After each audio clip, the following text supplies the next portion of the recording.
Hi,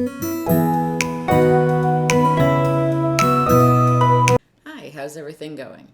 I'm Linda, and this is Lilybugs Library, and I'm back today with a Friday Reads. So I don't know how I did it exactly, but I do have a fair number of them today, so it was a good reading week. But first, I wanted to show you my new shirt. So I got it from Bookish Chaz. His website has t-shirts on there to purchase. And check out his YouTube channel because he's really interesting and reads a lot of fantasy and sci-fi and things, and really enjoy his take on things. And so I'll stand up so you can see it. So it says, all I need is a cat, a book, and a cozy nook. And I thought that is very appropriate. And speaking of which, here's the cat that goes with it. So the cat's not included with the price of the purchase of the t-shirt, but all right, Dudley, so have a seat. He's feeling a little, I don't know, a little cuddly today.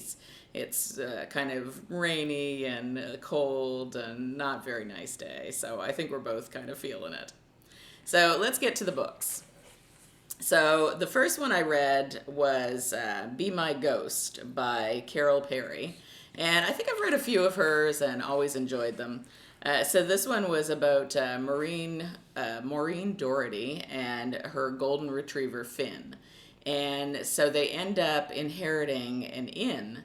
And when she gets there and starts talking to people, she finds out it's a haunted inn. And so she has a few different ghosts there, and there's been a few people over the years that have, died in the inn or died close to the inn and ended up staying there. And so someone, a ghost hunter, comes to town, and he's looking into this, and he dies. And they find out that he was murdered. So she's not, the police kind of don't think really that she's a suspect, but they have to explore all avenues, and she needs to get this wrapped up because this inn's in bad shape and she needs to save this inn. And she can't really do that with the police, running around through it looking for clues and all these things. So it's up to her to try and get this solved. So it was good. I really enjoyed it, and I would give it 3.5 rounded up to 4. So the next one was Resort to Murder by Annie McEwen. I can't say names today. And this one was about Emmy Cooper, and she had been living in Chicago, and she ends up having some problems there. So she moves home, of course, like everyone does, and decides to live with her parents for a while. So she's at Cooper's Cove Resort, and that's where her parents live with their dogs, and it's near where her best friend lives.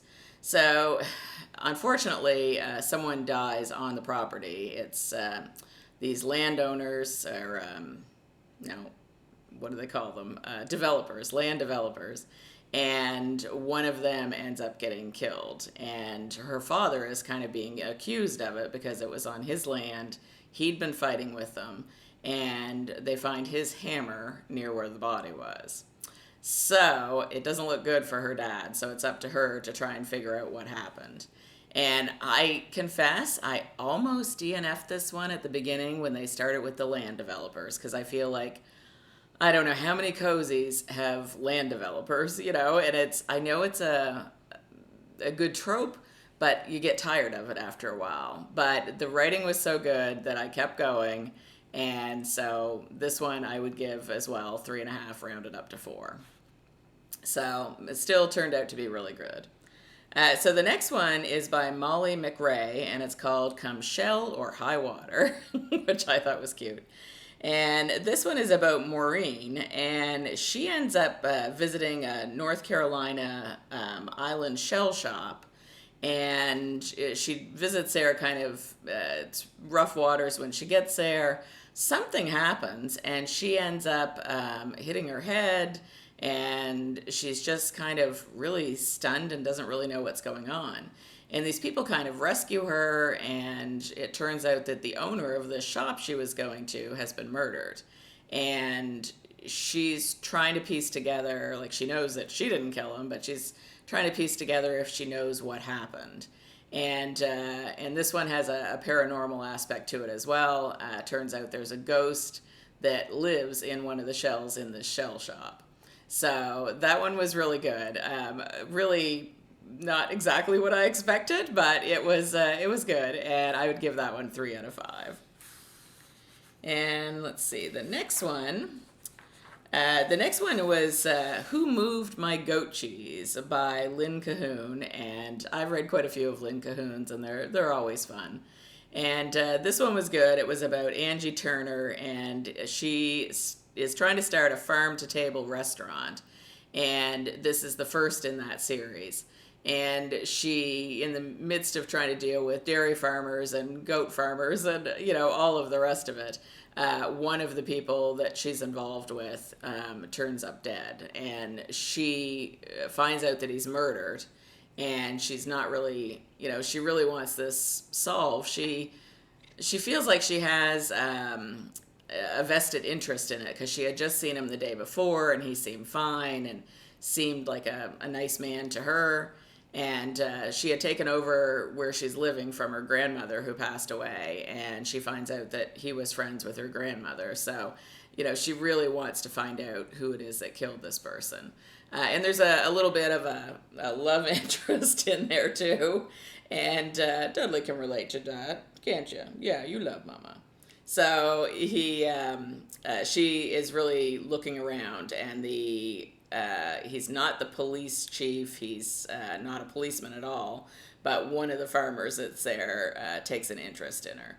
And I think he's Scottish. I couldn't say for sure. He could be Irish, but I'm pretty sure it's Scottish accent I heard. And so that part's kind of sweet as well. That one I would give, I know I'm an easy marker. I don't know. I would say probably 3 out of 5, which is still a great number, really. One of the other ones that I soft DNF'd it because it ran out at the library. So I have to get it again and pick up where I left off, and I haven't done that yet. But it was Keepsake Crimes by Laura Childs. So I have no doubt that it's going to turn out to be good, but I just couldn't finish it at that time. So the last one is actually an ARC from NetGalley. So thank you to NetGalley and to the author and publisher. And this one is called The Case of the Body on the Orient Express, and it's by Kelly Oliver. And this one takes place in 1928, and it has Agatha Christie and Dorothy Sayers on board the Orient Express, and they're on their way to Constantinople for a writers' conference. And it also has Dorothy's secretary, and her name is Eliza, and you can see he's very cuddly today. Her name's Eliza, and they end up discovering this body that has obviously been murdered, because he's sitting there eating dinner, and then all of a sudden he's clutching his throat and keels over. And so she starts investigating that along with her love interest and trying to find out what's going on. And of course, Dorothy Sayer and Agatha Christie, they all get involved as well. Eliza has a sister that works for MI5. So there's a lot of characters, kind of like the original Orient Express, I guess. And, meanwhile, they're on this train trying to figure out what happened. So I like the forced proximity. I thought that was a good part of it. It's not through the whole book, but through a portion of it. And I like the characters. The character of Eliza was really interesting and kind of quirky. And she didn't go, I guess, too crazy with the character of Agatha Christie or Dorothy Sayers. There's certainly good characters in the book, but I didn't find that she dependent on them and to have the mystery. You know what I mean? And so anyway, I enjoyed it. I would also give that one 3.5 rounded up to 4. So that was my reading for the week. So as well, the 5-star read of the week, the book of the week, was Marilla of Green Gables. And I did put a video up yesterday with that, my review of that book. So, not a bad reading week at all, and I'm knee deep in a whole bunch of books at this point. I do this to myself all the time, even though I say I'm not going to, but I end up with arcs from NetGalley, which is beautiful, but it makes it so that I'm scrambling to get everything finished before the date comes that they're out. Well, speaking of which, didn't tell you that date. The Case of the Body on the Orient Express is out on July 14th, so just another few days for that one. So yeah, it ends up with me having quite a bit to read, and then trying to also read the things that I've told you I'm going to read for the month. So it's busy, but anyway, I'll work on those. And it looks like today is probably going to be a reading sort of day because it's not really going to be a nice day for going out and doing things. I think, and I think Dudley needs cuddles, so I think it's just going to be that cuddly sort of day. All right, hope you have a great day, friends. Bye bye.